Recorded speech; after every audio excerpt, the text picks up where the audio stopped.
Hi, I'm Lisa Leiter. In Chicago Business Today, boat sharing. Chicago's summer season is short, so many boaters opt to share ownership of their vessel, splitting the costs and the labor. And while it makes sense and works for some, for others, it's anything but smooth sailing. Repair costs, schedule conflicts, upgrades like air conditioning or new sails. These are the issues that can turn boat-owning partners on each other. That's why Lou Sandoval insists on a legal document to spell everything out.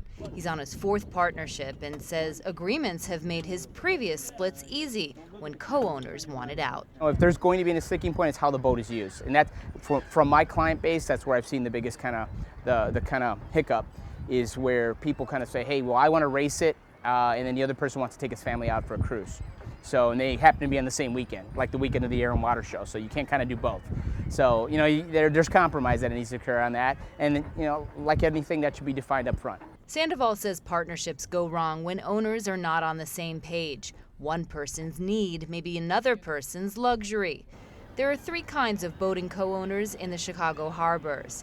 Those who are friends, who head out together on the water at a moment's notice. They tend to be younger, single, and also hang out at the harbors and party. Then there are the co-owners at the Chicago Yacht Club at Monroe Harbor, who sail together during regatta season.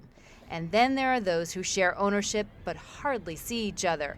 They boat with their own close friends and family, and these are the relationships that often go sour first. Just know what you're getting yourself into. Make sure you're on the same plane as the other person and your goals align. You know, in terms of how you're going to use the boat. You know, what the shared use is, how you're going to split the maintenance costs on all. John Brock and Dean Stanley have co-owned boats with another partner since 2002. They fit into the first category, friends who like to sail together. It is an expensive toy to keep because, well, you know, you got to pay for storage in the winter, you got to pay to put it in the dock in the summer, and then you got maintenance the thing, which is a constant battle. But I don't really think it's as much the money as it is about, you know, having those people that you enjoy being with. One challenge for some boat owners is how to value labor versus money. That's why some partnerships have outsourced to companies like SailTime Chicago, which oversees upkeep, storage, and also offers an online scheduling system. For diehard sailors pinched by the economy, co-ownership obviously has its financial benefits. But once some people can afford it, they leave the communal life behind. If Brock and Stanley were in the money, would they? No, we just get a bigger boat. And that's this edition of Chicago Business Today here at Belmont Harbor. For more on this story, be sure to check out this week's print edition of Crain's or chicagobusiness.com.